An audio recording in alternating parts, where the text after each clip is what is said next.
I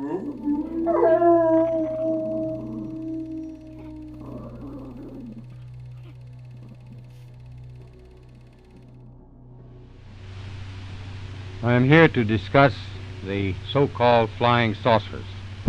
We have received and analyzed between 1,000 and 2,000 reports that have come to us from all kinds of sources.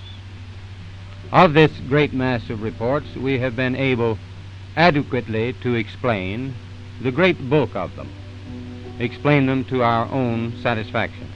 As I looked up, I saw two silvery objects moving swiftly out of the northwest. They appeared to be moving directly south. The objects were very bright and about 10,000 feet in the air. They appeared to be of a bright, shiny metal, like polished silver. Both were the same size and were traveling at the same rate of speed, which was much slower than the jets which shot by shortly after I filmed the discs. You're getting readings on the tree you're taking samples from on the side facing the suspected landing site. 4 clicks max. Up to 4. Interesting. That's right where you're taking the sample now. 4. With all due respect to the Air Force, I believe that some of them will prove to be of interplanetary origin.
Since the dawn of humans, we have cast our gaze to the heavens and marveled at the mysteries that were staring back at us.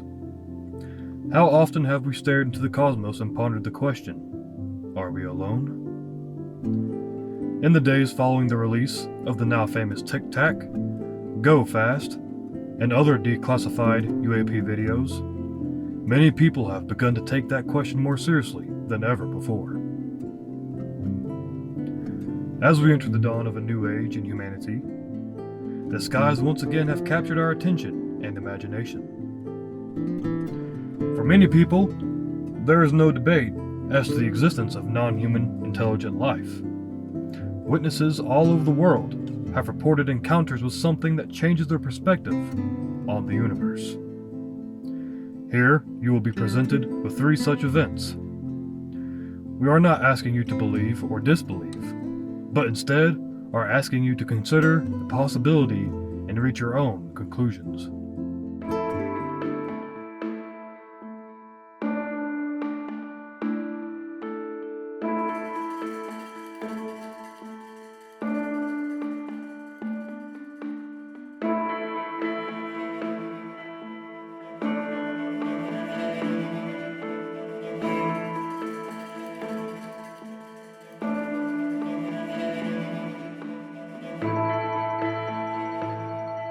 Interesting thing about it, and sort of my introduction to CE5 came more from the consciousness part, and so I had this sort of, like, how was I going to reconcile that with the disclosure part? And I finally, after being in Temecula, realized, oh, it's really the same coin. It's just the two sides. It's the same coin.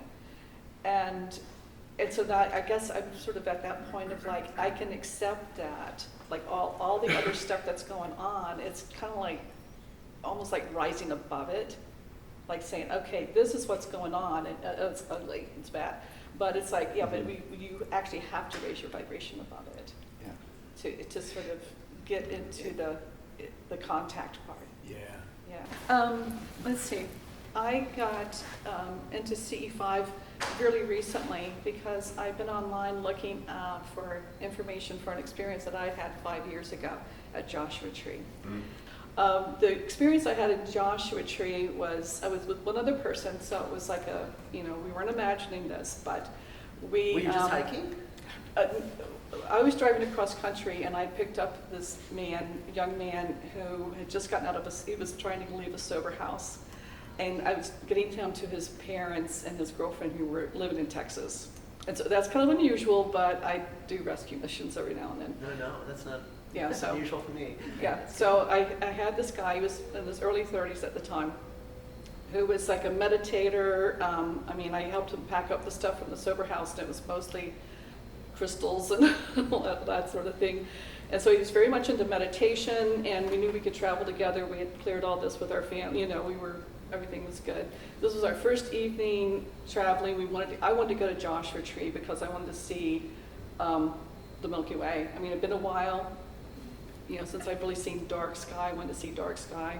He was like, okay, but we weren't going to stay there all night because we had to get to Phoenix.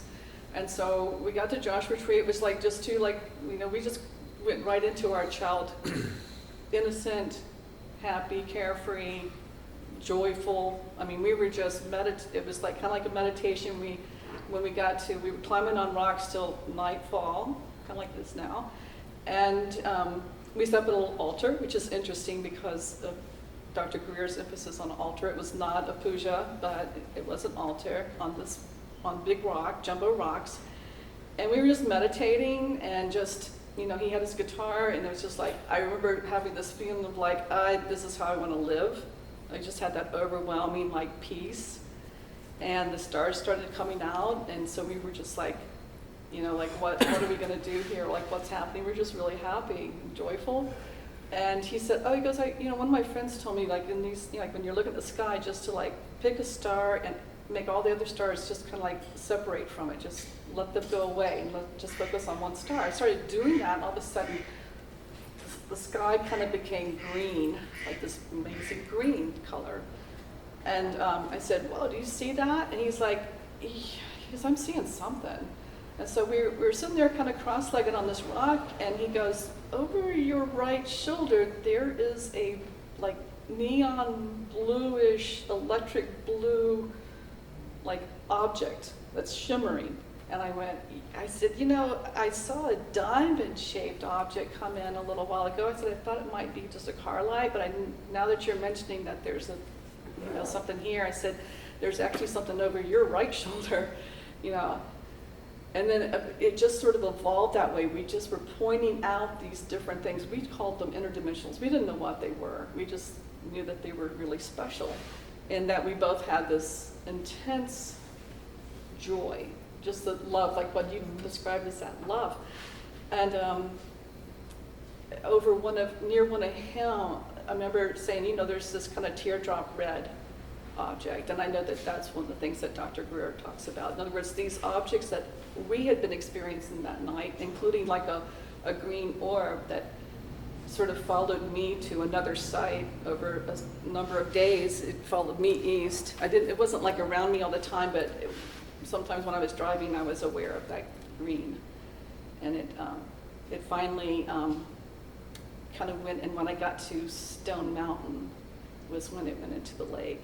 It's just found its, from Joshua Tree to Stone Mountain, which is another Monadnock. Did the light sort of following this?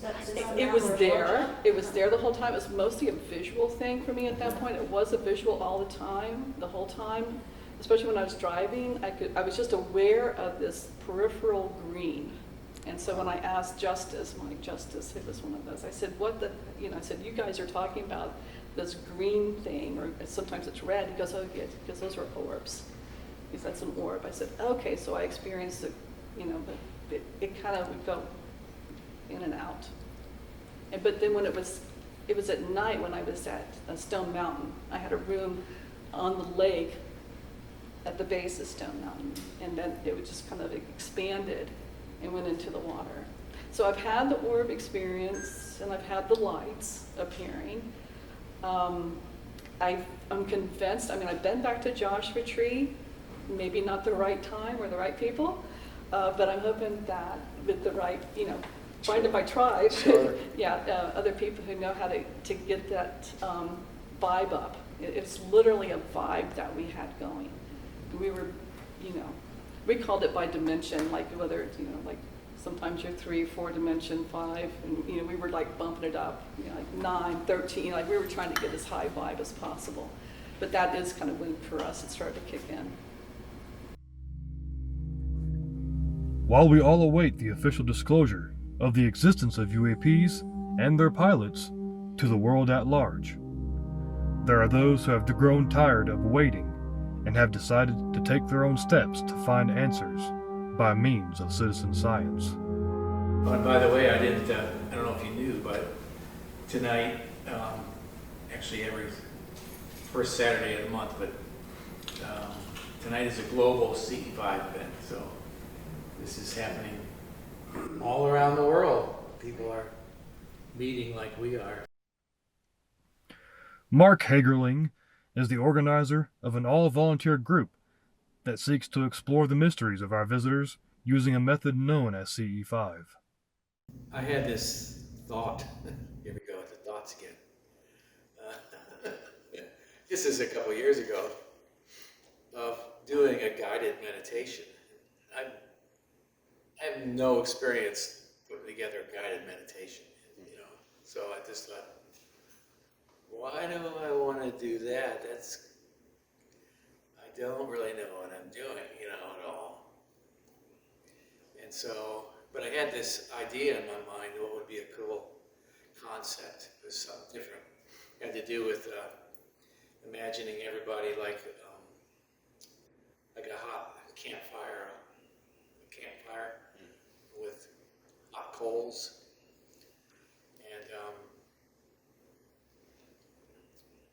And so the thing would be these things, there would be these hot coals, and to picture ourselves like that, and then it turns in, they get hotter and hotter the more they're together. It's just the concept I had in mind. And then they turn into a big fire, but if you separate them, they kind of go out, the way a fire is. Anyway, so I decided to do it, and I said, okay, I'm gonna do this, and then I'll have some music behind it, and I'll just tell everybody that they didn't want to get their expectations up for some great, prepared, guided meditation, so I said, no, I'm not going to say much. It's going to be more like a self-guided meditation, I'm going to give you a couple hints along the way, like, that's not exactly the wording I use, but just kind of now think about this, and then I'd be silent for a while. And now think of this, and then we'll be silent for a while. And we just did that. And when it was done, a little later on, there was 2 people sitting on one side, and the one lady was talking about how she saw these lights up in the trees, because she was looking around. Big trees, like right up there. And the guy that was sitting beside her had his camera, and he was going back and looking through what he had just filmed. And what happened is he was looking at stuff before, and then he accidentally on purpose, I don't know, during the meditation, he just laid his camera down on his chest.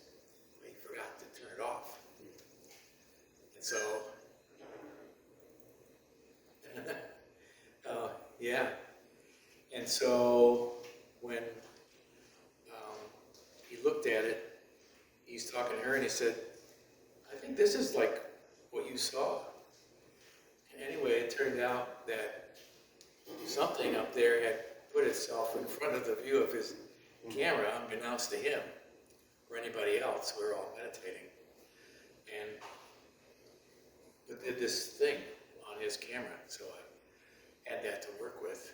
And so it was one of those morphing, energetic, plasma type things. And so there's a lot to the studying of that thing. But it's as if they were aware of what the wording was that was going on in the meditation. Because I started off and I said, now, I don't know if this is a quote, but it's basically, I said, now, imagine yourself as a hot coal. And at that moment in the sky, in this video taken, with my sound recorded in the background, appeared this object. And you know, it looked a lot like a hot coal. CE5, or Close Encounters of the Fifth Kind, is a method proposed by Dr. Stephen Greer as a means of establishing human-initiated contact with extraterrestrial beings by the way of meditation. Dr. Greer is a former medical doctor and is one of the foremost figures in modern ufology. It would be easy to dismiss these claims as nothing more than fantasy, but the sheer number of experiences associated with CE5 protocols ignites the curiosity. With the cold chills of winter giving way to spring, Mark announced the first meetings of the new year. It was time to take the inaugural steps on an expedition into the beyond. What you are about to see is two of those events and the high strangeness that followed. You might enjoy Dr. Greer teaches on the cosmology of the universe. I don't know if you've ever seen his videos on that, but he talks a lot about the different, his ETs and different kinds of beings and transdimensional this and angelic things and all sorts of stuff going on. So I'm sure it would hook into what you're experienced in some way. All right, so one of the things that we try to do is get people some idea of different things that can happen at these events. And so it's kind of a whole list of stuff that we could talk about. One aspect of the phenomena that keeps recurring is the manipulation of electronic devices. Here you'll see some examples of bizarre behavior in electronics during the event. And I'm going to show you this briefly too, because see this little thing right here? This little object? It's a radar detector, okay? And the ETs like to use their gadgets sometimes. If there's whatever's available, they will often commandeer it and do something if it's helpful, and like making a sound on it and stuff. And the way that works, where it's actually relevant, is again the context, the provenance, what's going on. So with them, if they just make a sound, a lot of times the connection is when they want to accent something. Oftentimes it's been there where somebody says something that's really important and they go, anyway, that the thing has been sitting in my office on for the last week. Haven't heard a thing out of it, but before we started here, a little earlier, it went off. Just a little hello. You guys thought you heard it, right? So they like to use that and other things that we have. And so last month, I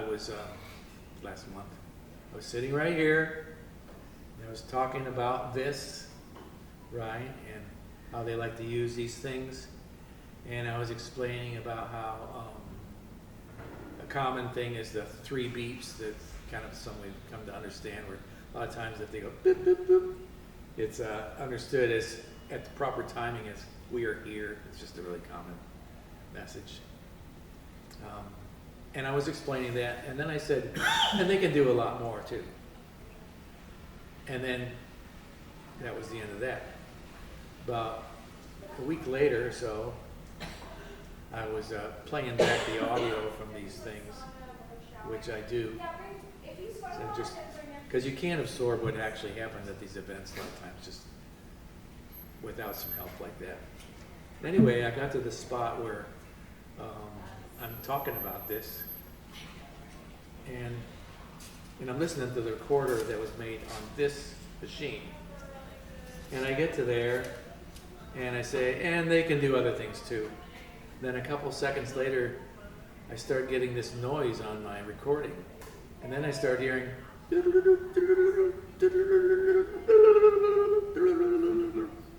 over top of me on the recording. And I'm thinking, that sounds like a radar detector. So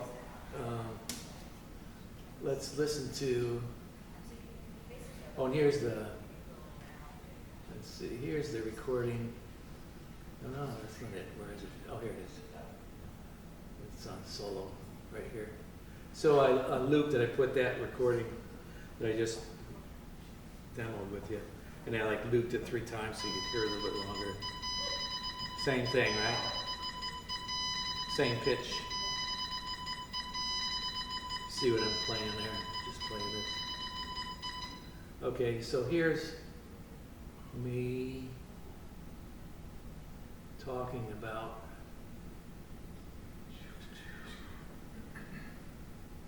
last month, sitting here talking about. You can do other things too, but they got it right here in this room. Do that. Well, Right.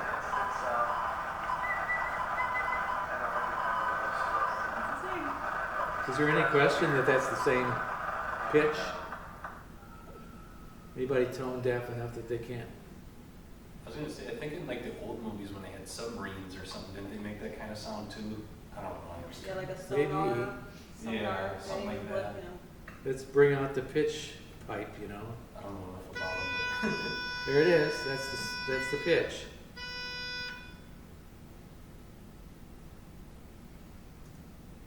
You can do other things too, It could do other things too. but they got it right here in this room. Do that. It's exactly the same pitch as Interesting this. how that static is on there too. Yeah, there's static. I don't understand the static.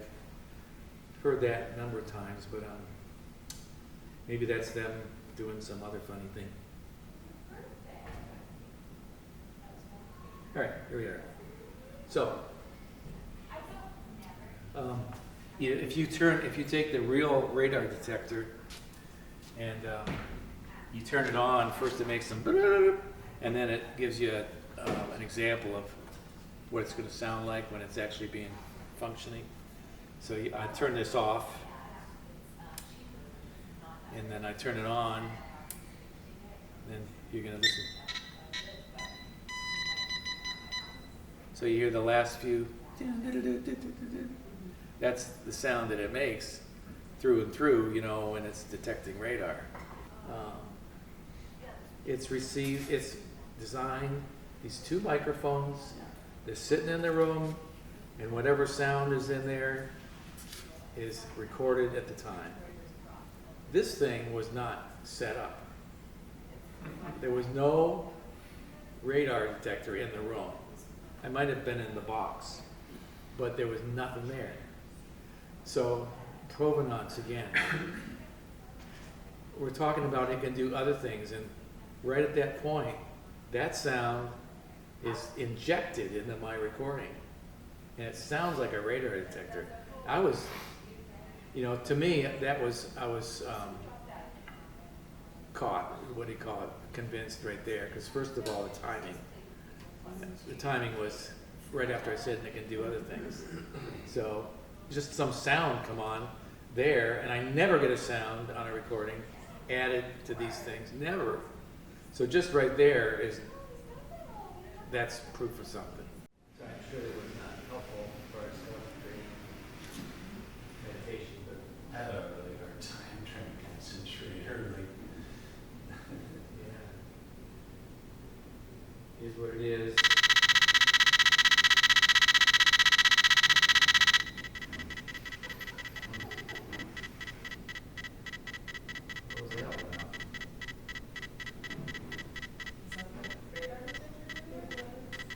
that the radar detector?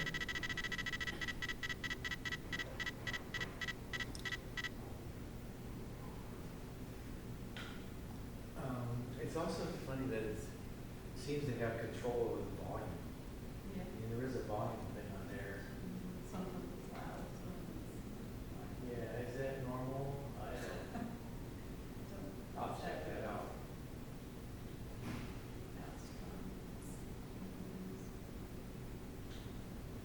Did it stop?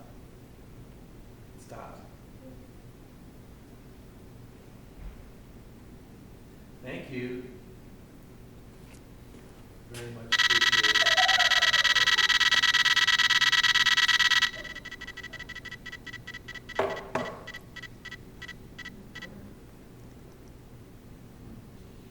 Said you're welcome. We don't get it all, but we're a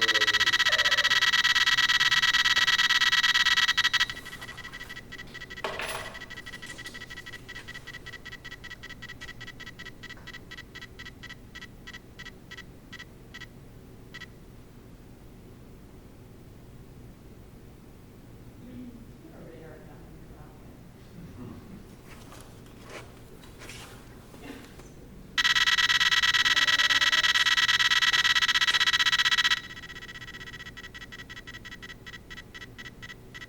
yeah, not sure what that is. So do you, for the note B, do you know what octave it is? Huh? Do you know what the octave is for the, Of that? of that B? Yeah, that is, One through 8? I do know which one that is, I forget what it's, Not the first one. I guess from 0 to 100 probably yes. But anyways, they said don't really get the new ones. These ones are mostly sold in Japan and they're over 200 bucks, so it's a small investment. But So I'd step over here and hear this a little bit. It's very, not very loud.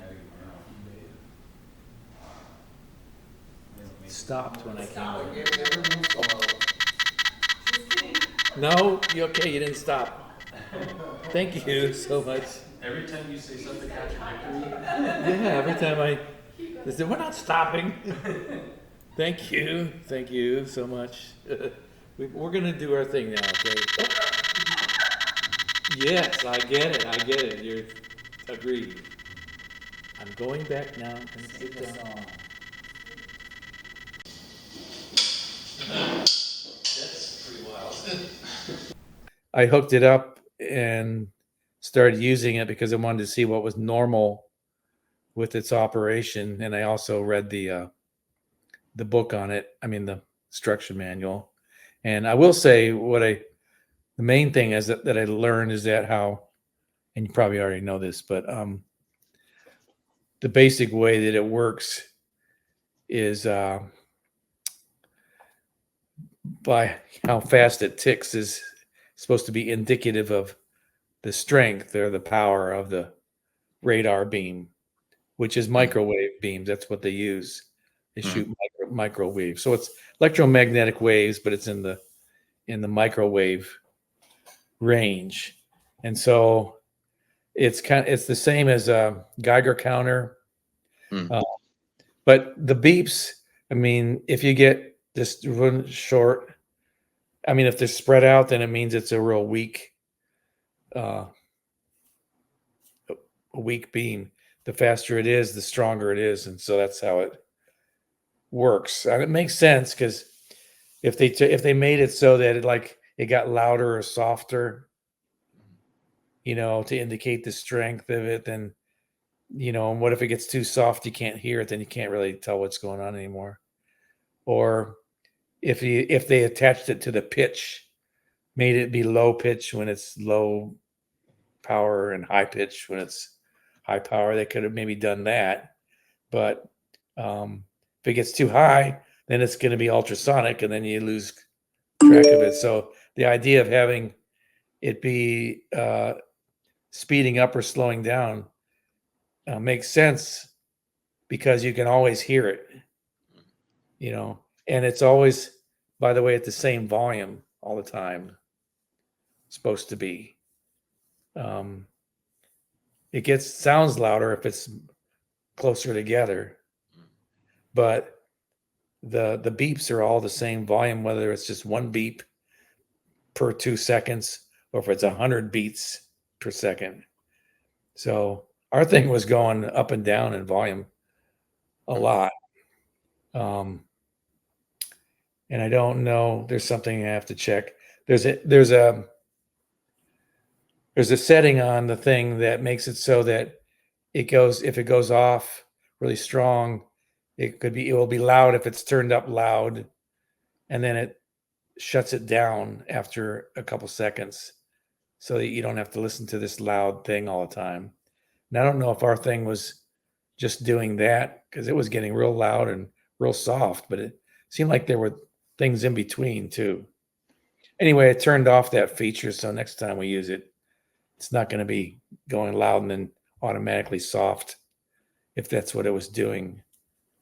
If it was just doing an inward thing that's set up, I don't know. Just one more thing about this.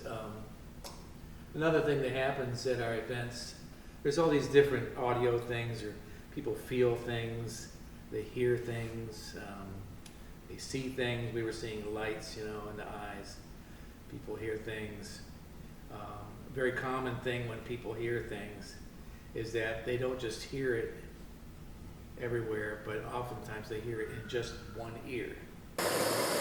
I mean, not just in one ear, like, oh, I think it's more on this side. No, it's in one ear. So the thing with the radar detectors, a lot of times, or other gadgets, you could have like a whole bunch of them sitting on a table, and they start talking to the radar detector, but they only talk to one of them. They're all set up to detect the same thing, but they only talk to one of them sitting on the table. It's very common. So, funny thing is, I didn't even think about it with this, but turns out they only record on one channel also. And I can prove it because I got it here in my software. So how did they do that? If they're just coming and adding something, and have two stereo mics here, right? That's all I can do is record like that. So seen quite a bit of that going on. It even has multiple recordings, he said. So I never gotten a recording of it. Well, I did have sort of a recording of it once, but it's pretty. I'd have to get into the details on that and tell you about it. Yeah, clicking, and then so we added like. What I did is I took the audio, and since that's pretty good software, I said let's split the left and the right into separate files. So we're only listening to either the left channel or the right channel.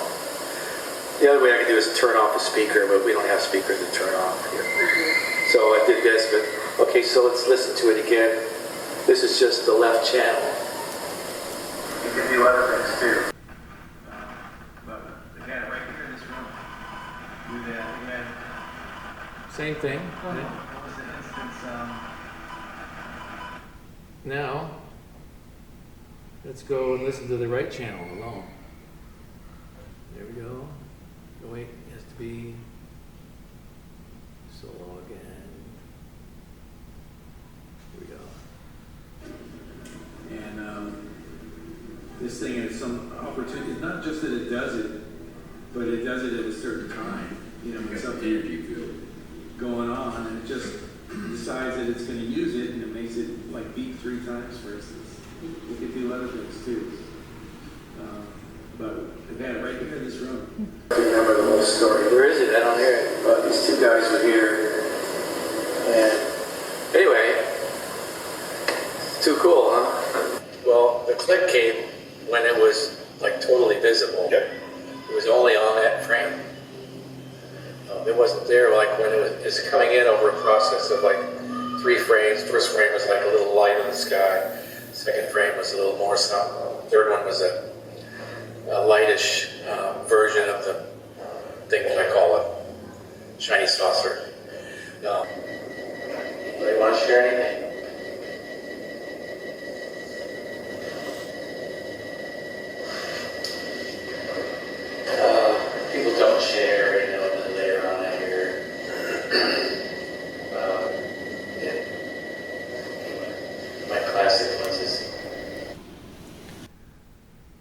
general subject, I guess, of what I'm getting at here is to, we need to be skeptical of whatever we experience. Not as a skeptic that just, I don't believe any of that. It's not like that. But things happen. We have got scammed once with somebody sent a drone up. We thought it was real once. We figured it out later on. But a lot of things happen, and a lot of things are real. You can see it here. This stuff is real. So, when you put all this stuff together, that's pro-nuts. That's, what are the chances, I could win the lottery, about the same chances. Do you have audio that's where you said things were garbled or slowed or? Hopefully we're hooking up with that thing. We'll find out in a second.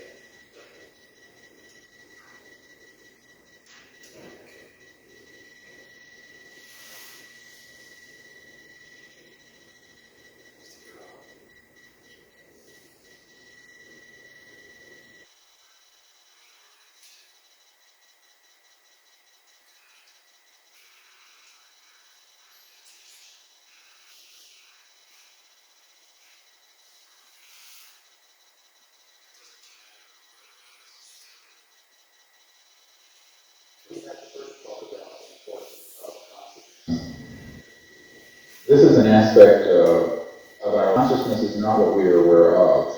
It is our capacity to be aware.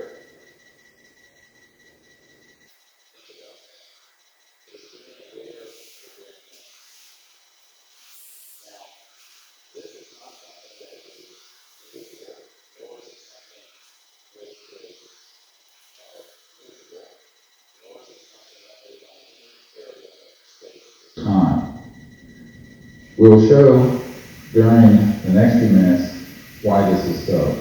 But I wish you to consider, and beyond that, Mars and the rest of the planets.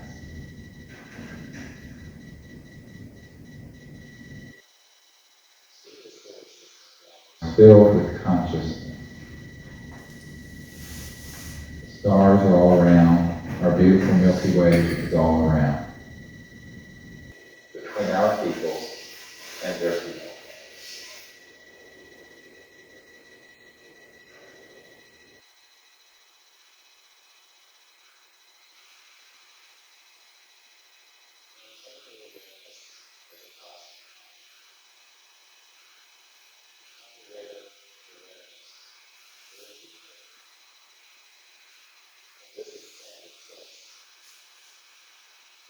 Eyes and guide them to the location of your intended CE5. That's typical too, that they tend to work with just one device. But if you could have more than one device that's all supposed to pick it up the same way, but it would only appear on one of the devices, that's common. But you have different kinds of devices, but still the weird stuff that you had happening was on your cell phone. Something's happened that's really stepped things up, it seems like. There's just been a lot of things going on. Right. Recently. I mean, we have events where, basically there's always something happens at a CE5 event for somebody. But sometimes that's about it. Something happened and that's it for somebody or a couple people or something. But this is a lot of things going on. I mean, it's getting pretty crazy. I say crazy. I don't mean crazy like bad. I mean, just really amazing. Okay. So I didn't even get to where I was. Where do I start? So, when I went to the audio for this last event and started listening to it, I'm trying to figure out where it finally dawned on me. But you see, on my audio recordings for the last year or two, I've been hearing these little passages of static stuff thrown into my recording. And I've never, when I very first heard it, I thought, is that ET's doing something? I don't know. It's just static, though. It's just like little clicky, staticky sort of sound. And that's just for lack of a more accurate term, because I don't really know what it is. I'm calling it static, but it's little, you could maybe relate it to what you hear on a radio sometimes when you're flipping the channels or something and you hear staticky stuff. Although it's not quite like that. Anyway, it seems fairly random. But I realized that when the audio was added to the recording that first time, that I made a big deal about the radar detector sound coming through, that happened just right as soon as the staticky sound came in, because, you know, it was a staticky sound, and then over top or behind the staticky sound was the sound of the radar detector. So it only happened when the static was going on. And come to realize, and also the staticky sound was only recorded on the left channel. And the radar sound was also recorded on the left channel. They're recorded together on one channel. And so that tells me that the staticky sound has something to do with it too. It's connected with the addition of the radar detector sound. So it's ET. Something with that sound is ET. And it's what I can see now is that whenever it shows up in my recordings, it's indicative of ET presence or ET influence or something, because it shouldn't be there. And it's only on the left channel always, or one channel. So what I've figured out is that all this time, there's been this little knowledge to know and realize, and maybe there's, you know, somewhere to go with it to understand more, that whenever I hear that, that's them, they're here. They're at least there at the time that's being recorded, and they're influencing my recording. So that's what I figured out. But now I have to go back and find the spot. I'm not set up to do that right now, and I don't know how to screen share, but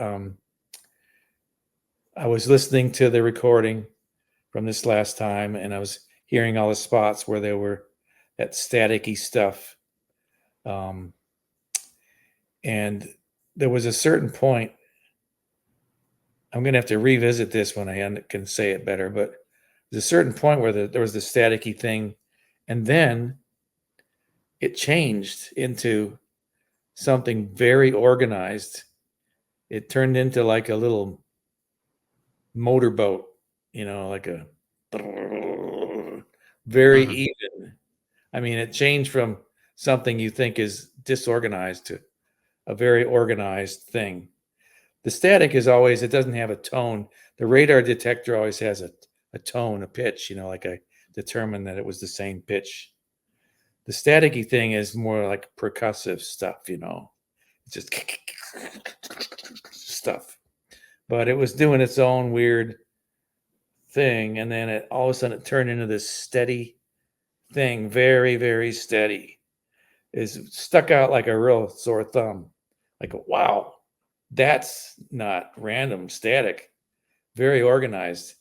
And then if I remember it right, it was right after that the radar detector started up in my recording, and never stopped until the end of the night. I mean, that's weird. Yeah. When you turn it on, it has like 3 or 4 different bands. And the sound that we are getting it always uses the X band. It never uses the K band or the KA band, because the X band has the nicest pitch. The other bands take and modify the pitch somewhat and kind of make it buzzy sounding. The K band, you can still tell it what pitch it is. If it goes to the Ka band, it really sounds buzzy. And so it's interesting that it uses the X band because it's the most melodic, the tonal pitch that you can. So I've been able to go to other people's recordings and hear the pitch. It's been an important feature to be able to do that. Anyway, this is deep shit. We reached out to tech support for the radar detector. We informed them of the night's events and sent them audio clips to examine. They were quick to respond with the following. That's a good 15-year-old detector, I think, with production ending 10 years ago.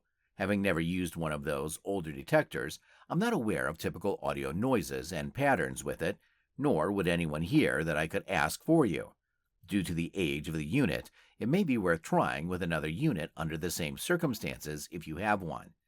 I can tell you there is a typical 30-second or more delay from the time the detector starts up and goes to the normal screen and the time it detects radar.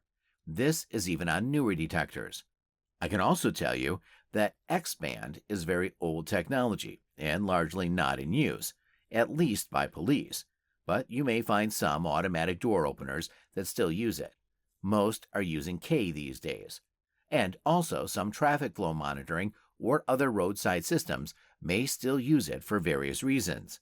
In NC, I personally see X-band just before many interstate exit ramps, but that's about it. I have no knowledge of other systems, e.g. weather, defense, etc., that may or may not be using X-band. Though you may very well have found one, I can't really guess at what it might be. It could also be purely environmental, but I can't speculate as to what or why. Since beginning the experiments with CE5 protocols, there has been no shortage of events that could be described as high strangeness. But the real treat came from the very first night, when something or someone decided to make their presence known visually, resulting in the most spectacular footage we have ever captured.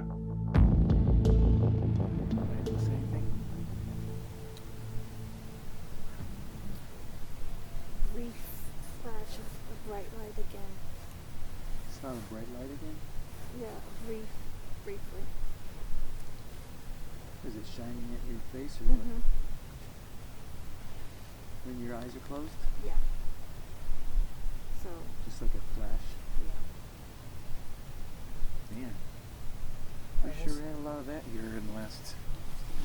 I said to myself in my head, like you said, are there any extraterrestrial, benevolent extraterrestrial presence here? And as soon as I said that in my mind, I see this thing flick just once. Right after that, right after I had the thought. I thought that was interesting. Like as an accent? Yeah. Yeah, that's talking about that earlier, that at times. And, I mean, there's not much of a vocabulary there for an alphabet, to say things. So oftentimes they want to accent something that's like, yeah, right on, something like that. There's a number of things that have gone on lately that I want to share with you about that could kind of take us along that path a little bit. It's fun because these are actually current things. So I'm going to get a little geeky tonight because I can, and I have some things to show you. And this is just from our last CE5 event. You just have to assume that everyone here has a sense of humor and adventure because otherwise we wouldn't be here. Yeah. Who wants to put themselves through this? Oh, this is cozy. It's just that hearing people talk about CE5 and hearing what these groups are just the amount of love that they have for their groups and for this process is astounding. What am I putting in? Undercover representative. Yeah, I wish you Just were. your leg. Yeah, this I is mean, my first time. Yeah, you chair hit, leg. well, you hit my foot. Oh. Let's see this here. I think he's a controllable opposition. Are we gonna go around and like say who we are while we're here? Have we done that yet? I mean, we got till 9. I guess we got time. I kind of like doing stuff like that. I think it brings cohesion to the group. There's the latest report right there, the shiny saucer, I called it. And so it's a report on our last month, 6th of April, right? It's May now. And so we actually had a lot of things going on, and can't talk about everything. And what happened when I tried to write this report is I kind of got led sort of down a rabbit hole. It was not an ordinary report, because usually I have like a goal of what I want to share, you know, to bring out a certain interesting or valuable learning point, you know, concerning CE5. And this one I just started with one thing, and what I wanted to get to was the fact that our last 3 CE5 events, we've been having the same thing happen.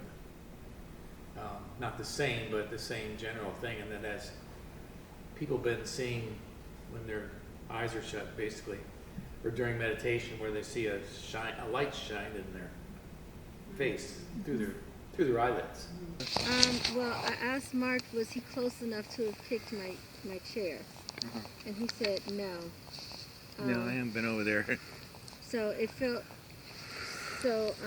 like somebody kicked my chair, and honestly I kind of just thought it was Mark accidentally kicking my chair, but he said he didn't. There was movement underneath my chair, and then like there's a brief flash of a bright light. Were your eyes open? No, my eyes were closed. So it was like somebody briefly flashed a flashlight. And usually during the meditation, and it happened to me that first time, so it was 3 times ago, and then it happened at the next one. It was like a holiday thing, and we met in here. We sat over there, and when I told people about the last time that we got together and that happened, then other people spoke up then and said, "Oh, that just happened to me too." So there's this big thing I'm always promoting, and that is for people to speak up.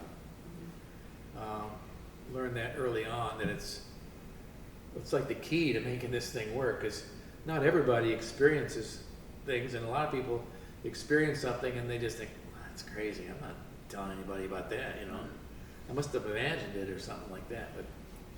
But it's very, extremely common, almost all the time, that whenever somebody experiences something, somebody else experiences the same thing.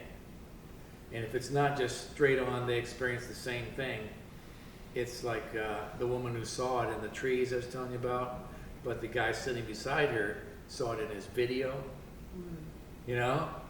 Or it's just some other strange thing, but there's some connection, so this way people don't feel like they're crazy, or people don't think that the person that's talking is crazy, you know, because it's, you know, you can imagine things. So they seem to be very, very aware of that, and very good at making sure that at least a couple people saw or experienced the same thing or something similar. And so we were out in the field meditating and listening to a guided meditation by Dr. Greer. You'll see that that's what we do. We basically play these guided meditations, and it's to get us together, and then we use coherent thought sequencing to help guide the ETs to our place if there's nobody around that knows where we are. And of course, it seems like, I mean, they're here now. I mean, that's, they already, it's not like nobody knows where we are, but it helps, and it's a good thing to do.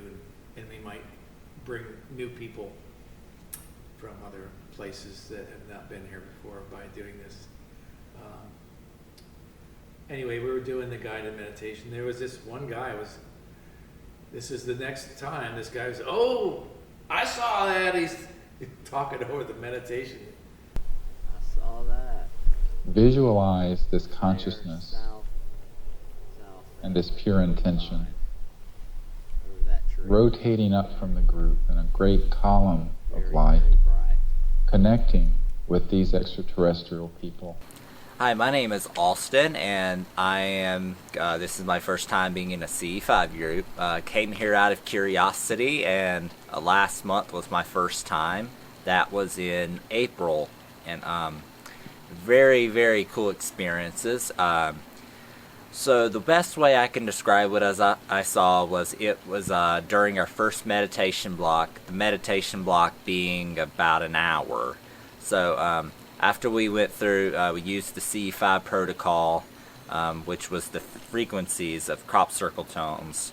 And then after meditation, after all that was up, I noticed people in the group had started mentioning, I think it was just one person before me had seen a flash, one or two. Is it like a flash bulb? Yeah, I don't know the terminology, but that's what it was like. Yeah, like a flash bulb, but it was more of the bright white light versus what I saw earlier was yellow. Or ego, or personality. You had a yellow This flash consciousness, bulb directly behind you, this Mark. unbounded aspect of consciousness is with you always, whether sleeping or awake. Oh, pretty fixed, that thing. Mark? Yeah. It is unbounded. Pause this for a second. Sorry. Speak again. Yeah, we had a yellow, pretty large yellow flash bulb, yellowish orange, that was directly over you. North. North, yeah, probably about what? About, I don't know, 56, 55 degrees from my view. Come back any? I haven't seen it again. I'll keep watching. Holly, you said it was, what you saw was pretty big, and it wasn't like a flash, it was more like a 2 to 3 seconds, so yeah, not quite a flash. So, I don't remember what I said earlier, but yeah, and more yellow. I thought it was maybe a headlight of a plane, so I just waited a few seconds and it totally went out. Yeah. A lot of stuff going on here tonight.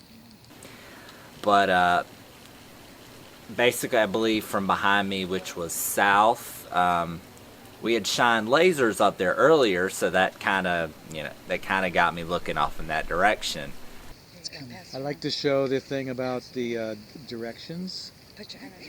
I wonder, hey, it's shining pretty bright. See my laser here? I believe that's north. Right. And south. So that would be west, right? And east. So I was patient, just waited a little bit, and eventually I saw this bright flash coming from above the trees. Say southwest, well, that off that way, but it's this white bright flash on board their spacecraft.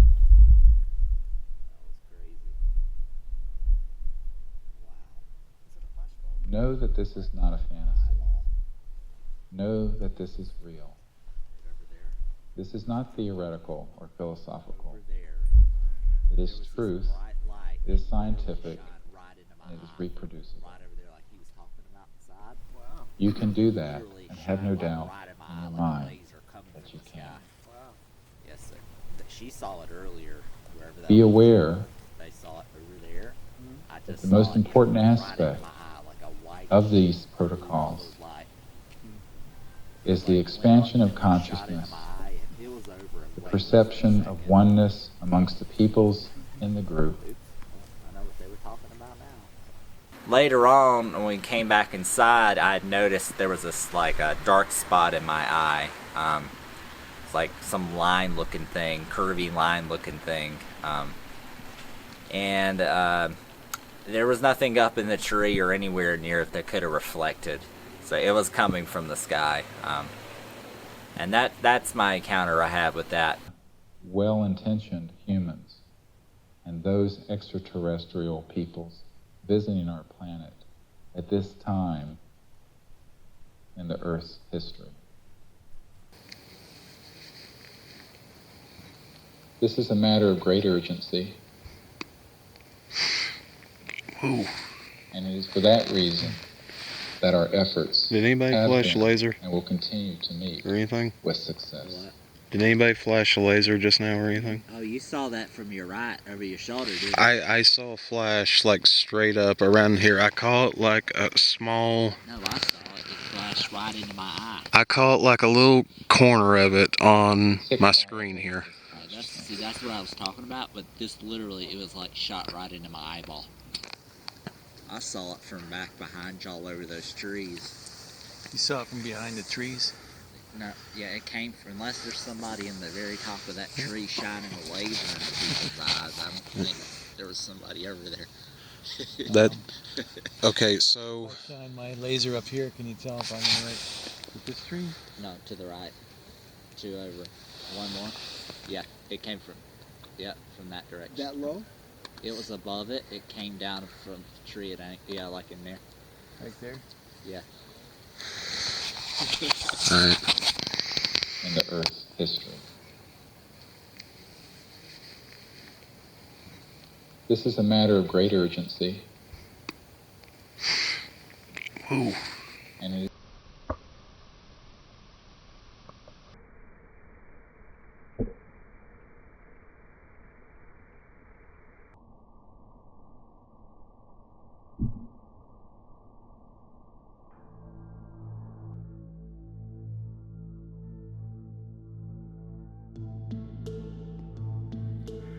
We tried to debunk the mysterious object as possibly being a lens flare, but the only thing that came close was a laser.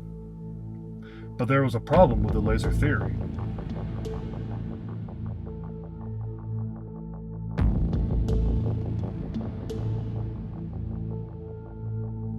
In this clip, you can clearly see the green beam from the laser as it flashes into the lens. On the clip of the anomaly, there is no beam present. At this point, we had to consider the possibility that we had just captured a UAP on video.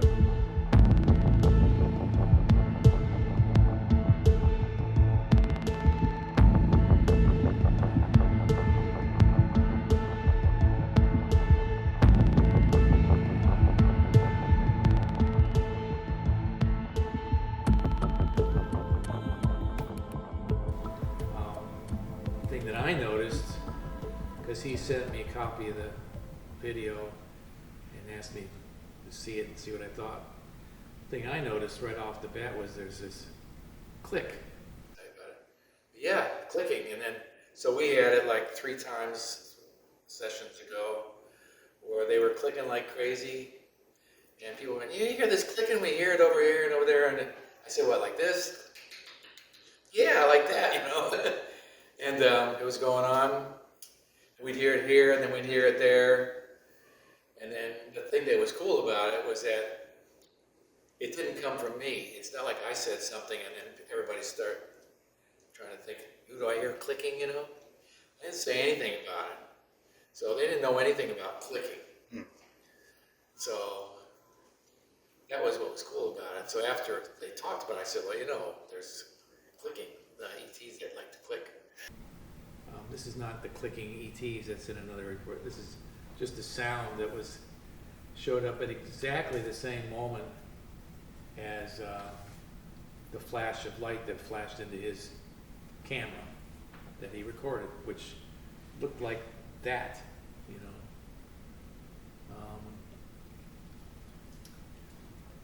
And he sent it to me, and you know, you can interpret it any way you want.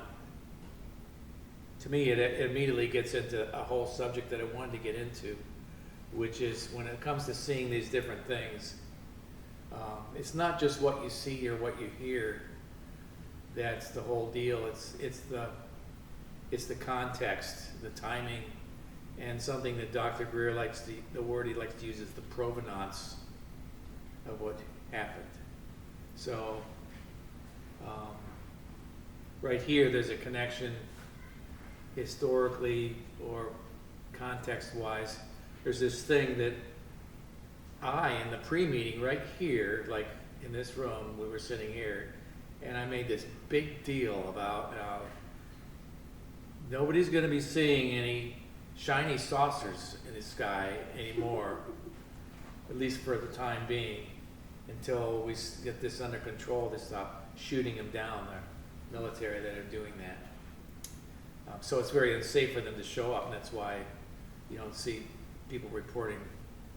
They see orbs and strange things and morphing this and morphing that, but shiny saucers, not that it's impossible, but if you do see a shiny saucer these days, 2024, it's probably a man-made one, you know. But I made this big point about how, you know, not going to see that. And then he takes that thing and he sends me that, and I'm going, that looks a lot like a shiny saucer. But to me, everything about that says shiny. It's like there's a light coming from the side, shining on it. When you think shiny, it's usually because there's some kind of light that's illuminating it, you know. And it's saucer shaped. So whether it's, you know, it's not even important whether this is actually a shiny, whether this is actually a UFO, you know. That's not the point. The point is, I said we're not going to see anything like that. And then this shows up 2 hours later, and for anybody that's got that in their mind, looks like a shiny saucer. Now, the thing is, I can just go with huge coincidence, you know, I can just let it drop. That's fine. But the more you start looking at these things, and you start seeing timing and context and provenance starting to merge together, then you have to go, oh, wait a minute, this doesn't really make much sense, that this could just be coincidence. All right. It's just the single event of this. So. In the Earth's history. This is a matter of great urgency. That's it. That's something. Just there. It's not nothing. Impressive. Yeah. So, did you hear the click? Mm-hmm. It's exactly, and I'm going to show you in Pro Tools how closely lined up it is. And first of all, it's also, this happens, I can go frame by frame with this, so let me see if I can, yeah, here we are. This will move frame by frame. So this video is shot in 30 frames per second. So it's just like an old camera, but it's digital frame, so only 30 per second. So here's the first frame where it's starting to come into view. Second frame, third frame, fourth frame, there it is. That's what you get. Now, fifth frame is probably going to start fading out, right? Until it's like gone, right? Or maybe not. So what's in the next frame? Next frame, it's gone. Pretty cool, huh? It looked huge too. But it does come back. But just to make it weirder than that, in the next frame something else shows up. But it skips a frame first. Is that weird or what? And then this should probably though fade out after this, right? Probably. No, next frame, it's gone. So this is all weird stuff, you know. It's one thing for some weird, just weird thing, mistake of some kind for the light to come up and look like that. For it to show up in one frame and the click to be at exactly the same time. What's a click doing there anyway? I mean, if I look out a window and a bright light shines in there, do I get a click with it? Weird, huh? I mean, this all says there's something going on here. But if that's not weird enough, let's look at my see if I can find my program now. Was it as big as it looked then? Because I mean, that looks like it's pretty damn massive. Yeah, it filled like the portion of the steering. That's not a close-up of it. All right, so here's the audio of Chuck's audio from that video. Should be. Let's do it again. This is a matter of great urgency. There's your click, right? So turns out that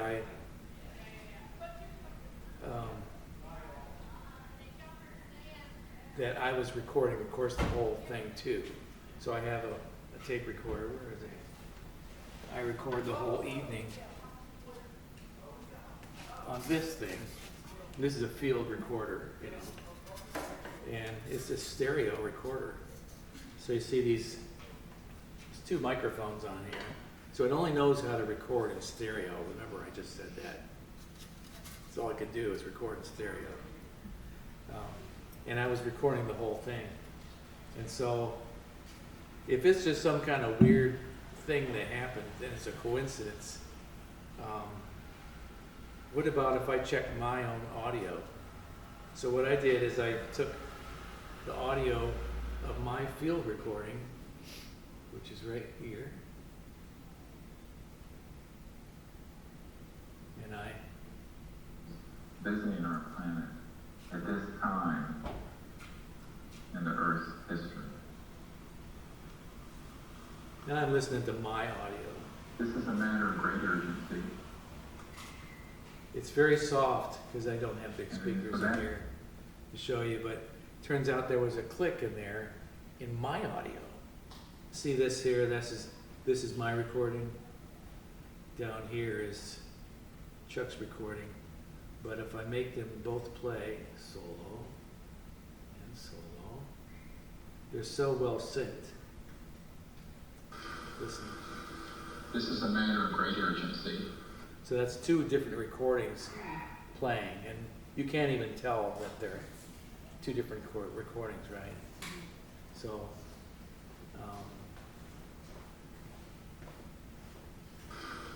and then his little clip is right here. Great urgency. See that? You hear it? If I just go here and I click onto, now what I did is I locked onto that spot. See this like thing here? It's like a thing that locates that. And if I go, so it's solo on this track. This is Chuck's recording. Let me play that again. Hear how it's right there? Now if I mute his, and go up to here, and I play this one, it's not going to be very loud, but try to hear. If you can't hear it, I'll speed it up. I mean, I'll bring up the volume, but listen. Did anybody hear it? Yeah. Mm-hmm. It's not his recording, it's my recording, playing the same thing. How is that possible? Because he's standing like over there. My thing is like here. They're not connected in any way. And I'm getting the same thing, not just like within the same region of time, like within a millisecond. How is that possible? So this is what I'm talking about with provenance and context. You know, to hear a little blip, you know, like, nah, it's nothing, it's just a little blip. But if it's in exact alignment with some other object that's in the room, and it's during this, and oh, by the way, a shiny saucer appeared at that very same time, that's a lot going on, right?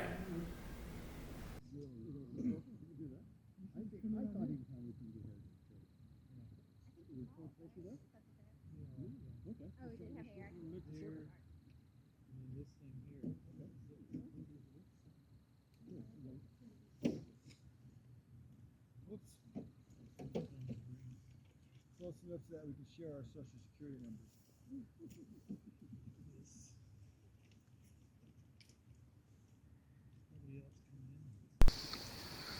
This is interesting. Okay. My tri-field meter, it's moving like it keeps bouncing and then it stops, and then it bounces.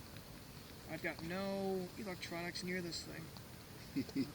I literally did it like 2 times. Huh. It doesn't do that normally? No, because if I put this, for example, this right next to it, it'll read it, and it'll go like in a straight line like that to read it. But I literally saw it go like this. Like halfway up, back and forth. It's just bouncing right, Hey y'all, and then it stops. back at a 45-degree angle, you got a triangle. Back at South 45 from that laser direction, there's a triangle over there. There were 4 of them in a pattern. It's gone now, but there were 4 of them in a figure. Like, it could be a satellite paradigm, but I don't know. Underneath that bright light? No, it was up above it. He shined the laser where I saw the light come from. There was one satellite, and then there were 3 others in a triangle shape. Like right through there? Below there? Yeah, down below it. Down. That's where it came from. Right. It went away really quick though, but there were 4 of them in a little triangle. Not a triangle, it was more like a quadrant, like a diamond or something. We had mentioned in the session that threes, lights, flashes, sets of 3s flashing. And over the last month after I left here, I've noticed lights that I lived in an apartment for years and never had issues with lights. And I had this lamp near my bed that would start flashing in like patterns. Every time I would lay my head down, the light would flash a few times. When I lifted my head up, it would stop. And then I would lay it down again and it would start flashing on and off a couple times. Lift my head up, it would stop.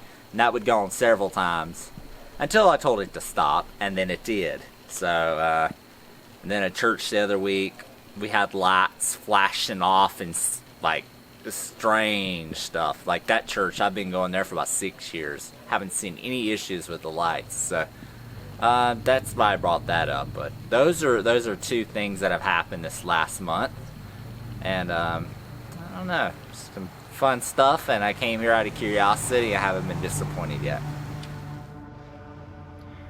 In the end, the big question remains. On the nights of April 6th and May 4th, 2024, was contact made with some form of intelligent life from beyond our understanding? I think we've been in contact from the very start. Yeah, I mean, I know I've been in contact for a long time, so we were already in contact. And you just helped bring it out even more, and who knows what all you've been able to help open up by all the great video and audio you've been. I think you're just part of the continuing development of this whole thing, you know. So what is it that is appearing in our skies? Extraterrestrials? Interdimensional beings? Time travelers? Perhaps all of the above? Perhaps even more. Perhaps there may soon come a day when these topics are unfettered from the realm of science fiction and are looked upon with eyes that see the potential for reality. Of course, it's hard to just accept something as more than just a story without having an experience of your own to analyze. Even then, it might be hard to accept. History is unfolding before our very eyes with each passing day. The truth is that if you really want to know if someone else is out there, you just need to look up and begin your own journey of discovery. Well, I see it as there's a term they call dharma. It's kind of like what you're called to do, kind of thing. You know, what can you do to help change the world, bring the vibration up in the world, which is really what we're all about, is to raising the vibration of the world. We want to get ourselves from a 0 civilization to a level 1 civilization. And then on. Right now we're still pretty much a 0 civilization because we're all fighting and trying to kill each other and all sorts of stuff like that. And we all have things that we can do to help.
The impact on ourselves of contact with another intelligent civilization, how it might come about and what the effects might be, is now being discussed by serious thinkers the world over. It is now okay to talk about life elsewhere or intelligent life elsewhere, whereas a decade or two ago it wasn't okay. It was considered too speculative to be worth the investment of time. I think there's no question but that we live in an inhabited universe that has life all over it. What I'm imagining is the facts that I've just stated becoming generally known, so that people know that out there is a million other civilizations. They all look fabulously ugly, and they're all a lot smarter than us. Russ, look. The same kind of thing that's watched us since the beginning of the project.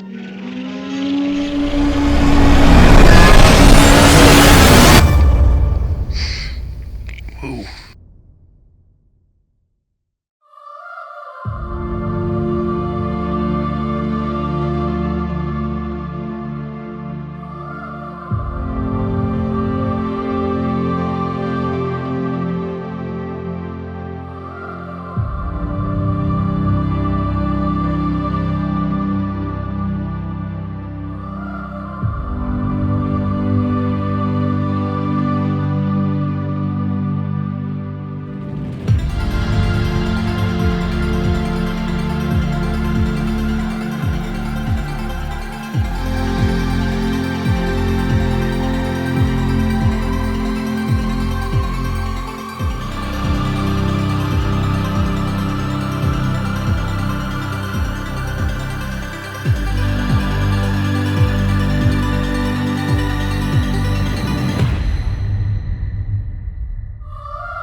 age is dawning, an era of awakening. Each passing day witnesses more eyes opening to the reality of unidentified aerial phenomena. As reports flood in from across the globe, CE5 teams gather, their gazes fixed skyward, seeking contact. Yet, as the year draws to a close, the celestial canvas remains shrouded in mystery. The more we observe, the more questions arise. The whispers of extraterrestrial visitors grow louder, but concrete answers remain elusive. Humanity stands on the precipice of understanding, yet the universe holds its secrets close, leaving us to wonder what the new year and this new age will ultimately reveal. In late 2024, a surge of unidentified aerial phenomena began to be reported across the globe. This new wave of sightings was notable for several key characteristics that distinguished it from previous UAP events. One of the most striking aspects of the 2024 sightings was the apparent origin of these objects. Many reports indicated that the UAP emerged from the ocean, suggesting a possible underwater or undersea base of operations. This theory was further fueled by reports of similar UAP sightings by naval vessels in both the Atlantic and Pacific Oceans. Another significant feature of the 2024 UAP wave was the object's apparent interest in nuclear facilities. Multiple sightings were reported over or near nuclear power plants and weapons storage sites. This raised concerns about potential espionage or surveillance activities by unknown actors. The behavior of the UAP themselves also contributed to the intrigue. Witnesses described objects exhibiting flight patterns and speeds far beyond the capabilities of known aircraft or drones. Some reports even mentioned the UAP causing electronic interference or disruptions, such as power outages or communication blackouts. The 2024 UAP wave sparked a renewed interest in the phenomenon among the public, media, and government officials. While some speculated about extraterrestrial origins, others suggested more mundane explanations such as advanced military technology or foreign surveillance drones. However, the lack of definitive answers and the continued reports of unusual activity kept the mystery alive.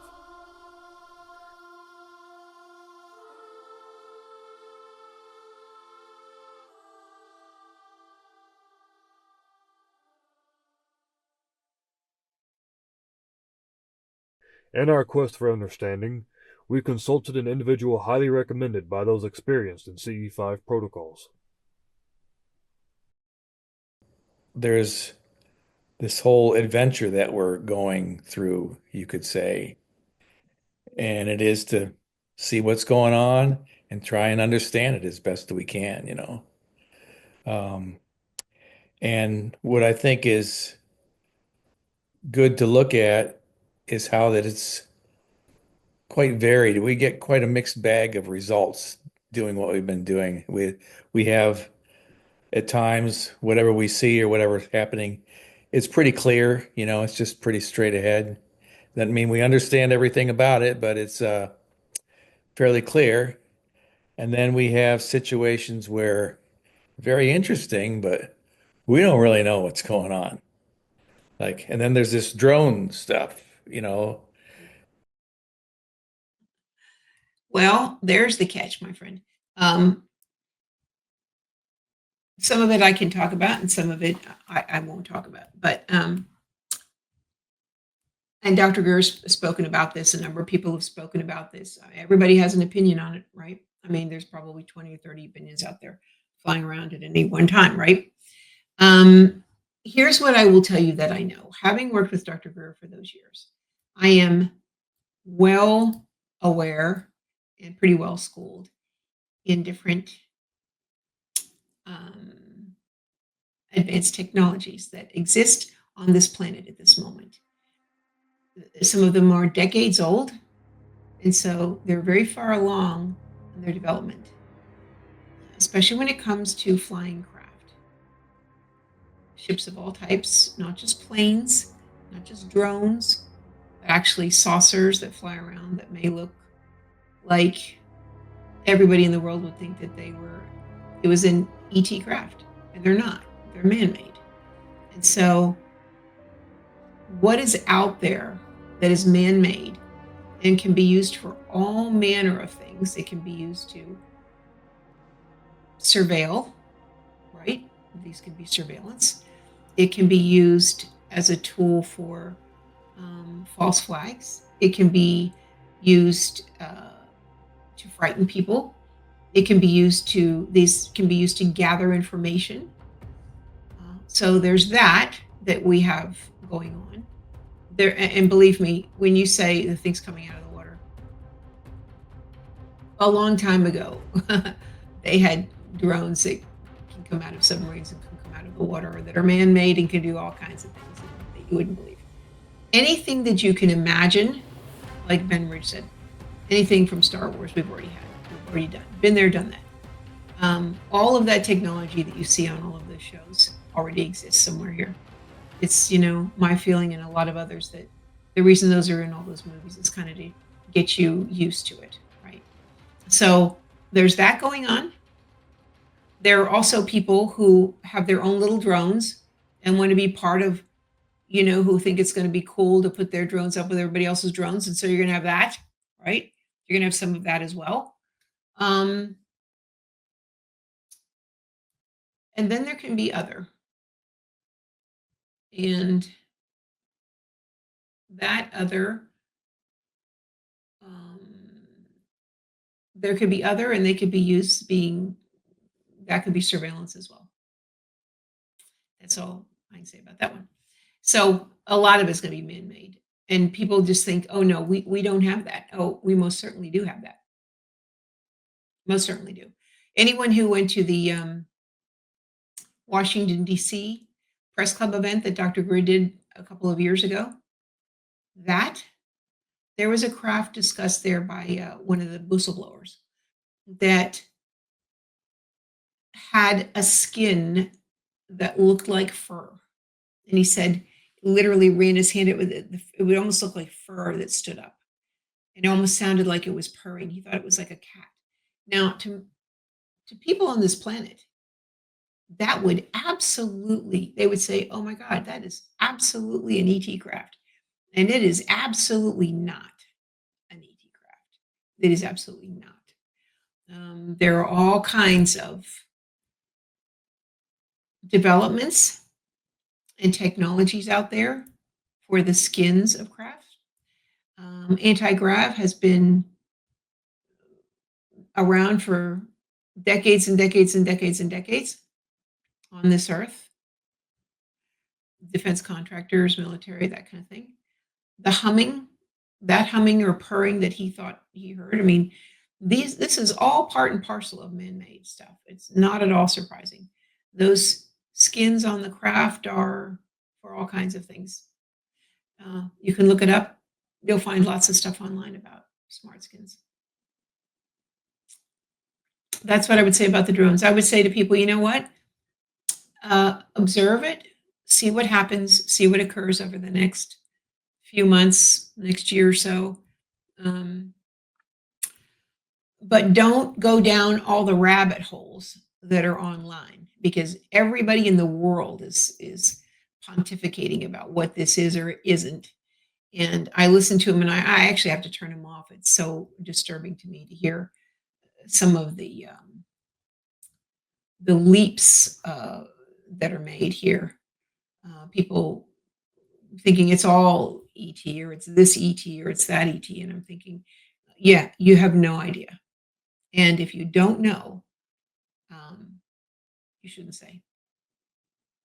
That way you don't confuse people. I think there's a lot of confusion. I think it frightens people. And one of the biggest ways to control people on this planet is to frighten them.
when you had the thing with the helicopter.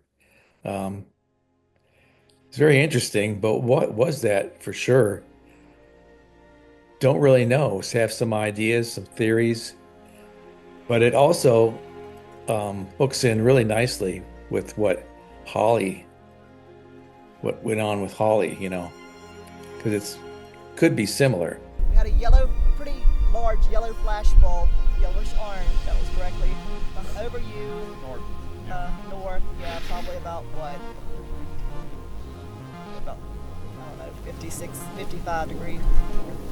Like you have a military helicopters, maybe it's a military helicopter and it's flying all around, and what's it doing there? Why did it show up when you're doing like a CE5? And why was it there for so long? I don't know.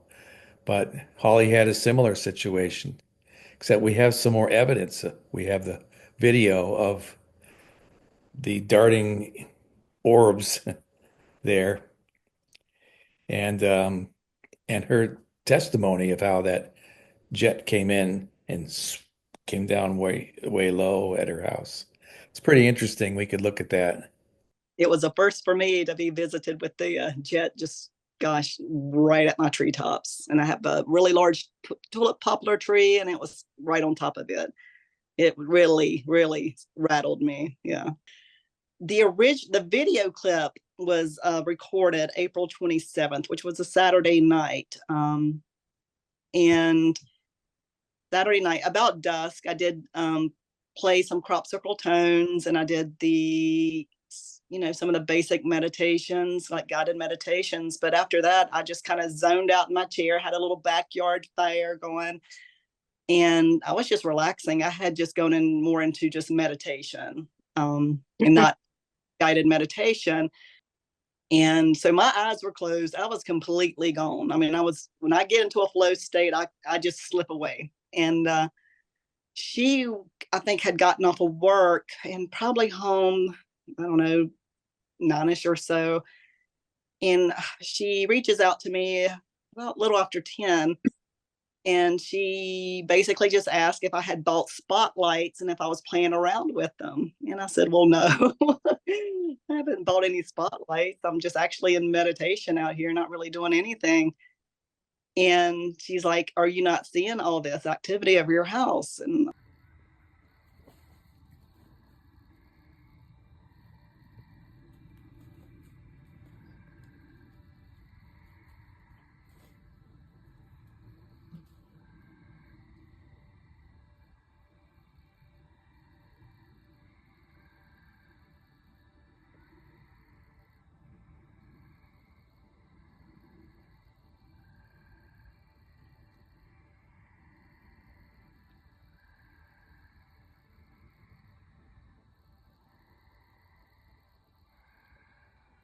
I'm like, well, no, my eyes have been closed. So at that point, it had ceased, and I wasn't, I didn't see anything that night. But she had, y'all seen those recordings with we have like a little golden looking orb that I call Zippy. I used to see something similar to that a lot here last summer, just zooming around, and, tree level sometimes way up in the, sky, usually coming out of the Butez constellation area, in and out of that area, popping in and out. And then behind the clouds, was really what caught my attention too, was just, you had 2 lights, sometimes 3 lights or so, kind of coordinating with each other and either crossing or kind of paralleling. I haven't seen that type of here or any of my CE5 events, like that. And so I was just kind of just watch the video. I was like, wow. And that was pretty much it for Saturday night. Now, Wednesday night, May 1st, is, I kind of set the intention. I started Crop Circle Tones broadcasting right at dusk, and just let those play for probably solid 30 minutes. And I did do maybe one of the pujas, went into a guided meditation. And right around 9 o'clock, I was in the chair, and I just opened my eyes and I looked back and I saw 2 golden orbs. I'm facing west. They were just overhead, but just a little bit east. And it's literally within seconds, I was looking at those orbs and I just hear this loud, I mean, I couldn't even tell you what it was. It was just so loud, rumbling coming in. And all I saw was metal overhead. And I couldn't even make out what I was seeing until this jet passed. And it was so low, I thought, oh gosh, it's crashing. And it's literally heading toward the direction where Felicia lives and my brother lives, and that part of the property. So, you know, I was completely panicked. Now, gosh, I wish I had my psionics just up and recording, and I had it right beside me. I did not think at all to pick it up. And then I noticed this jet kind of do a C-turn, come back toward my property, but it went across the street, it dropped even lower across the field. It's like a hayfield across the street. And it really went low. It kind of rocked a little bit back and forth like this. It didn't land. And then, you know, I felt a little bit of the orange afterglow, which John told me was afterburners, you know, and then took off east from what I could see. As soon as the jet was out of sight, I was still looking east with my, you know, my jaw basically on the ground. And two golden orbs popped back into view just over the hayfield. And they're lower than the typical commercial flight path. And they were probably in view for about 10 seconds and they slowly faded out. And I see the type of orb activity. The orbs were not in flight path, you say? Of course. Well, they're orbs, you know, they can be anywhere, right? Right, right. All right, go ahead. I'm sorry. It's okay. And so, and of course, I was super just startled, rattled, excited.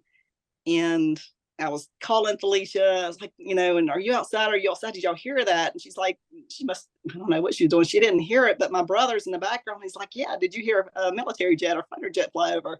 I said, I didn't just hear it. I literally watched it and it was so close. I couldn't even make out what it was until it was passed overhead because it was that close. I couldn't get the outline of a, you know, a jet or a plane. I just think that the video of the darting orbs, that's what I'm calling them right now, because they move pretty fast, is pretty spectacular. And I've frankly never seen anything quite like that in all the ET stuff I've looked at. Nothing zipping around so fast and almost going here and going there. And then sometimes it's in the clouds and it's diffusing in the clouds and then it comes out of the clouds. It's very interesting. I mean, if I was the military, watching radar around everywhere and I saw something like that, I could see them going, we have to dispatch a jet over there and see what's going on, because they do that kind of thing with Dr. Greer's stuff. The UFO phenomenon extends beyond mere physical sightings, often intertwining with profound experiences of consciousness alteration. For some, contact with purported extraterrestrial intelligence isn't a distant observation, but a deeply personal, even transformative event. Within this context, the role of meditation and altered states of consciousness becomes a significant area of inquiry. Many contact experiencers report a period of heightened awareness or altered perception preceding, during, or following their encounters. These states often resemble those achieved through deep meditation practices. This suggests a possible link between expanded consciousness and receptivity to the UFO phenomenon. Perhaps a quieted mind, less cluttered with the noise of daily life, becomes more attuned to the subtle energies or frequencies that facilitate such experiences. Furthermore, some researchers propose that contact might not always be a purely external event, but rather an interaction occurring, at least in part, within the realm of consciousness itself. Meditation as a tool for exploring the inner landscape could then be seen as a means of preparing oneself for such encounters, or even facilitating them. By delving into the depths of their own minds, individuals may be opening a channel for communication beyond the limitation of ordinary perception. while the precise nature of these connections remains speculative, the recurring theme of altered consciousness and contact narratives that deserve serious attention. The exploration of meditation and similar practices within the context of UFO research offers a potential avenue for understanding not only the phenomenon itself, but also the untapped potential of human consciousness. It suggests that the search for extraterrestrial life may, in some ways, be intertwined with a journey into the uncharted territories of our own minds. You know, some of this goes way back to when I was young, really pretty young. I kind of was on a spiritual path back then. And it was clear that this was not going to be just like an ordinary journey. And then in about maybe 7 or 8 years ago, I watched Unacknowledged. And so before that, I was doing meditation, a lot of meditation. I started meditating when I was about 12 or 13. So I'm a long time meditator. And I came about that not through any religion or groups. I was pretty ADD, so I spent some time in my room, as most kids with ADD will tell you that they do. And you know, I've had a book on meditation and yoga, and one on consciousness. Somehow I had a copy of the Tao Te Ching that I started reading by Lao Tzu, and I read that, and so that kind of put my foot on that path. And then about 7 years ago, when I watched Unacknowledged, I thought, wow, this guy is doing stuff with disclosure and making contact with other species, and I knew that this was true. I mean, there was not a question in my mind at all that you know that there is other life in the universe. There's tons of life in the universe, right? And I mean, it didn't make any sense to me, even as a child, that there would only be humans on Earth. Just didn't make any sense at all. So I watched that, and I remember thinking, you know, I think I've heard of this guy, but you know, I hadn't seen much on him. And I watched that movie, and the minute that movie was over, I went right to the computer and I sat down and I typed him an email, and I said, I don't know when the next one of your things is, but I'd like to attend. And they had one that was coming up, but it was already full. And she said, well, the next one, we'll send you a link as soon as we put it up. And it was actually in Texas, where I was living at the time. And so it was like 3 hours from where I was living. So it was very, you know, no coincidence here, right? And I went to that first CE5 with Dr. Greer. His wife was there. There were about 30 people at this one. And it was up at Enchanted Rock, which is out north of Fredericksburg, Texas. And I signed up for that, and then I thought to myself, oh my God, have I lost my mind? What? I'm gonna go to something with 30 people I've never met and sit out there under the stars and make contact with ETs? These people could be totally crazy. I mean, I was like, oh, what am I doing? And yet, you know, there was just something that drove me to do it. And I thought, you know what? I'm going to check all that at the door, and I'm just going to go with an open heart and think, you know, at the very least, I'll meet some very interesting people, and who knows, maybe I'll make some new friends. We'll see what happens. And I went to that first CE5, and holy smokes, from the very first night, I mean, things started happening, and I was like, okay, so you know what? This is real. This is real. And oh my God. I mean, I saw the very first night, we were all sitting up on top of a porch at this place. And there were, like I said, there was like 30 of us. And Dr. Greer's talking, and it's like, I don't know, 8 o'clock at night. And we're all sitting there, and all of a sudden I'm having heart palpitations, like, you know, like when your heart takes a couple extra beats. And I'm like, I've had that before. I mean, everybody's had a little bit of that, right? So, but all of a sudden it wouldn't stop, and it kept going. And I thought, oh man, here I am, 30 people. I'm having a heart attack or something. And the only saving grace is that Greer is an ER doctor, right? I mean, I'll at least survive this, right? If anything horrible happens. And he said, no, that's because I put my hand up. I said, look, I hate to do this, but I'm having this heart thing, and I've never had this before, and I'm not really sure what's happening. And he said, "Oh, that's the ETs." He said they kind of go around, and if it's somebody that they don't know and they've never met before, if you're new, um, they check you. They'll check you out, sort of like it's like using like a meter from Star Trek, checking your frequency. I'm like, seriously? Is yeah, and about four people right adjacent to me all put their hands up and said, I'm having exactly the same thing, only I didn't want to say anything. So here we all are having the same experience, right? And this is the first night. And all I can say is that was the beginning. I saw the largest craft I've ever seen in my life on that trip. I started really communicating with ETs, which I mean, really the whole thing astounded me. I was not expecting that at all. I was expecting to go and meditate and listen to Dr. Greer speak and learn from him and see what all this was about. And I had some of the most profound experiences. And I thought, wow, this is real.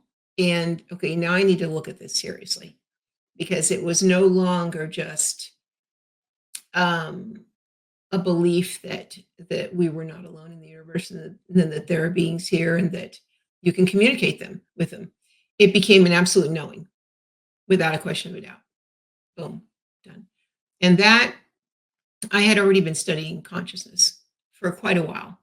I had already been studying meditation. But I will tell you, through these beings, I started really getting educated. We call them downloads, you can call them insights, you can call them listens, but whatever it is, you're being educated by them in a way that is it's very interesting. It's very clear when you're getting a message from them or a download, there's no question in your mind that you are getting it. Not for me anyway. I've had profound experiences. I've been on a craft. I've been different places, and I did this work with Dr. Griff for about 7 years. I left about last year. It just was time for he's really on the path of disclosure. That's really, and he's done 30 years of that. And due to him doing that, honestly, it has brought this world much further along, I think. Disclosure for sure. And he's dedicated 30 years of his life to this. So, but my path is really consciousness, educating people about consciousness, what it is, meditation and meditation techniques, teaching kind of about frequency and energy and what this universe is. And one of the messages that I got from the ETs in the very beginning was, whatever we give you, it's not for one person ever. It's for more than one person. It's for everyone. And so whatever you're given, you need to share. And I was perfectly fine with that. And that's what I've done the whole way through. Yeah. How is consciousness a part of all this? This is actually all a part of consciousness. It's the other way around. Consciousness is everything. This entire universe is consciousness. It is energy. It is frequency. It is frequency. It is density. It is vibration. That's what it is. The entire universe is consciousness. And so that's how important that is. CE5 and our contact, our ability to try to contact them, or want to try to contact them, begins through consciousness. It is through consciousness and through working to establish, to understand your own consciousness and to raise your consciousness. Basically, what you're trying to do is raise your frequency. The higher your frequency is, the easier it is for you to contact these beings and for them to communicate with you. Everything is consciousness. This is how we communicate with them. People think that they're going to land somewhere and they're going to get out of the ship like in, the day the earth stood still, and they're going to be talking English. That's not how it works. They are telepathic. You will hear them in your language, but they're not going to land and be speaking German or French or Japanese or Chinese or Russian. I mean, if you're in Russia and they land there and you're having a conversation with an ET, you're going to understand what he's saying and the concepts through your own language, your own interpretive abilities of your consciousness. But they are telepathic. It's how we communicate with them and how they communicate with us, which is why having a regular meditative practice and developing that is so critical to contact work. When you meditate, meditation, by the way, is not the goal. It's a tool. People think that they'll learn to meditate and then that's it. Then they've done it. No, meditation is a tool. It is not the goal. It is a tool so that you can learn through meditation to still your mind, to hear, to focus. Human beings, most of them are very poor at focus. And I can tell you, put my hand up for that one. And it requires practice. And that's what meditation is. It's a way to entrain your mind to be quiet, to learn to be quiet, to learn to be focused. Some meditations are goal oriented. I do a lot of meditations that are forgiveness meditations or gratitude meditations or love meditations. And some are quiet where I'm just receiving rather than sending. When you're sending, you're not receiving. And so it's important to do both. And when you're sitting quietly, this is when you can begin to really get some true insights from them and from some messages from them. Meditation and, to me, contemplation to me is very similar to meditation and nearly as important, because in contemplation you're kind of thinking about something, and during your thought process you are on a neural pathway thinking about something. And for these beings, it is very easy when you're in that state to give you insights. And all of a sudden, you're sitting there thinking about something and contemplating it. And all of a sudden, you have this amazing new insight of something you'd never known before. And people say, well, I thought about that. I said, really? Did you know it 10 minutes before? Because if you didn't know it 10 minutes before, I can guarantee it didn't come from you. Yeah. It's usually an insight from these beings. And this is one of the ways that they are very helpful. But you need to be able to be quiet during those times, right? Even if you're contemplating. You know, Socrates, Aristotle, these philosophers knew something about this. I thought to myself, no wonder they did so much contemplation. Yeah. So, yeah, meditation is the tool. And I think it's critical that people begin a meditative practice. They don't have to do it for long. They can start with 5 minutes and work up. Do it once a day, but it's less important how they do it. You know, people get all kind of into the whole different, oh, you have to sit this way, you have to hold your hands this way, and you have to have your eyes this way, and you've got to be so and so. And really, none of that is really true. In order to do meditation, find a comfortable position. Close your eyes, take a few deep breaths. There are many different breathing techniques. There are many different techniques to meditation. I tell people, try them all. Try all of them. Find which one works for you and then do it. It's less important how you do this, but it's more important that you do it.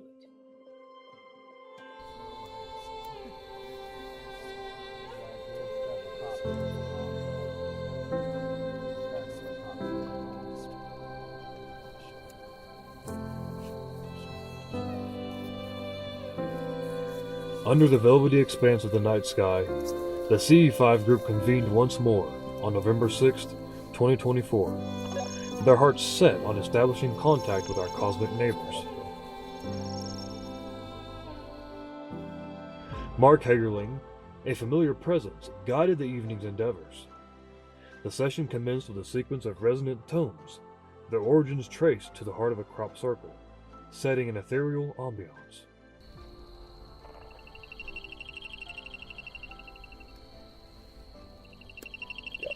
You got it.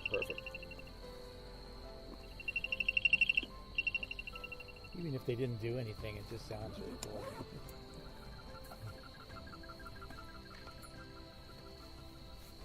Y'all know the history of where they came from? So it was recorded in a crop circle in England during the CE5 thing with Dr. Greer. Somebody recorded that, and this is actually playing as a redone, cleaned up version. Okay, so the crop circle tones, there are a number of crop circle tones. There are the CE5. There's the crop circle tones from Colin Andrews. That story, Colin Andrews went into inside a crop circle that had just formed, and he had some recording equipment. He could feel the energy in there, and he recorded that crop circle tone. He recorded that inside the crop circle, and those sounds are just amazing. And we play those sounds. There are a number of tones that we play. Crop circle one is one. We play the Fibonacci frequency, and there's another one that Dr. Greer plays, which is the CE5 tones. But the crop circle tones came from Colin Andrews being inside a crop circle and recording in there. There are, with real crop circles, the ones that are made by ETs. And are there others that people make? Yeah. To me, it's very easy to tell the difference. I mean, truly, it's easy. But there is an energy in those crop circles that, from what people say, is really undeniable. But this is where those came from. The original version, I think the original is actually in the app here. Yeah, the audio's terrible unless they cleaned it up. Yeah, so somebody did a pretty good job of recreating it. Pretty sure the ETs understand what's going on.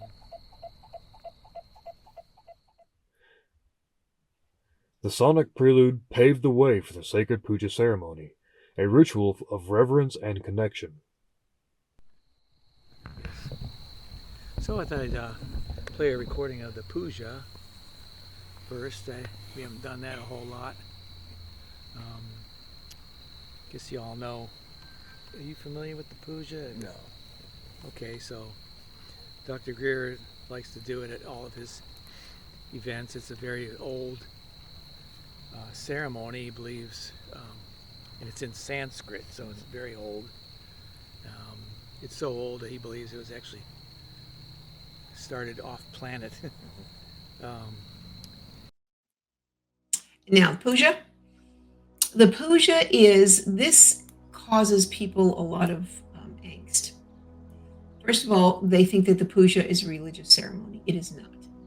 It is a spiritual ceremony.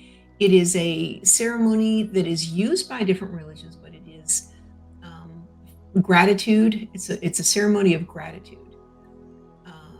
It's done in Sanskrit. It's spoken in Sanskrit. That language, supposedly, and this is from Dr. Greer and from people that he's spoken to in the work that he's done and others have done, that this was a language that really came from off planet.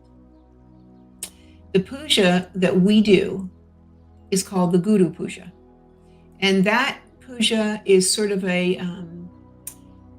it's a gratitude to all the different gurus and ascended masters. Okay. And when it's done, we also dedicate this to past ascended masters, current ascended masters, and even future ascended masters. It was originally, that Guru Puja was originally spoken and written by Maharishi. This was a man that Dr. Greer studied with. He studied transcendental meditation when he was probably, I think he was 18 or 19, something like that. And he became a meditation teacher. He learned Sanskrit, and I think he tutored Sanskrit.